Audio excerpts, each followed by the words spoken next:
আসছে তো এটাই হচ্ছে ধরুন আমি সাক্ষাৎ করবো।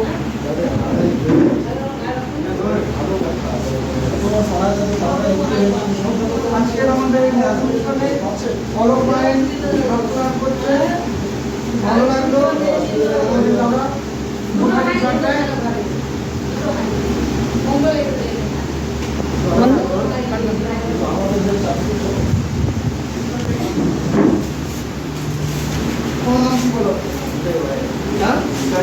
সবাই রক্তদান করবেন, এই দুবার হলো, খুব ভালো হলো।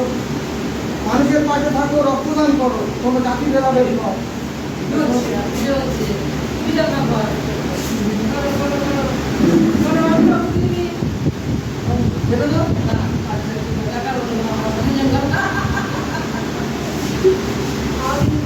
ঠিক আছে, সবাই নিয়ে রক্তদান করবেন। খুব ভালো লাগলো।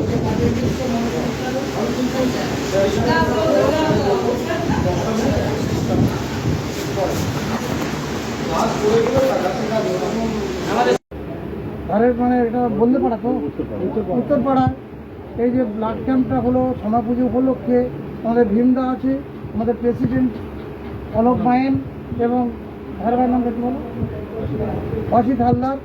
এই যে রক্তদান শিবিরের যে মহতি অনুষ্ঠানটা খুব ভালো লাগলো। কি কারণে এই যে রক্তদান শিবিরটা হচ্ছে আমি একটু অলোক মায়েনের কাছে এই রক্তদান শিবিরটা হচ্ছে, তাই তো খুব ভালো লাগলো। আচ্ছা ভীমদা, এই যে রক্তদান শিবিরটা করা হচ্ছে, এই রক্ত কি কাজে লাগানো হবে আর কেন করা হচ্ছে? হ্যাঁ, আমাদের কোঠারি ব্লাড ব্যাংক এবং কোঠারি হসপিটালের পক্ষ থেকে এখানে ব্লাড ডোনেশনের ক্যাম্পে এসেছি। আমরা এখান থেকে নিয়ে গিয়ে যারা থ্যালাসেমিয়া রোগী এবং দুস্থ মানুষদের পরিষেবা দেওয়ার জন্য, সুব্যবস্থা করার জন্য আমরা এটা করছি। আমরা চাইছি সমাজে যেসব মানুষগুলো রক্তের জন্য মানে তাদের অনেকের জীবনহানি হয়ে যায়, যাতে মানুষ রক্তের সুবিধা পায় এবং জীবন বাঁচাতে পারে ডাক্তারবাবুরা, সেই জন্যই আমরা ব্যবস্থা করছি। খুব সুন্দর উদ্যোগ।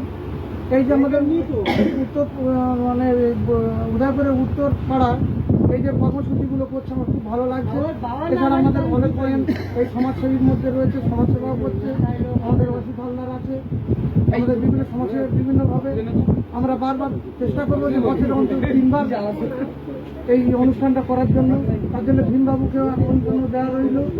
আমরাও থাকবো, অসিত ভাই বা আমাদের অলোক মায়েন, আমাদের অসিত হালদার, এখানে গ্রামের সমস্ত পূজা কমিটির ছেলেদের উদ্যোগে আমরা আমন্ত্রণে ঠিক চলে আসবো। এই বলে আমার বক্তব্য শেষ করলাম। আমি সুকান্ত সরদার, গ্রাম পঞ্চায়েত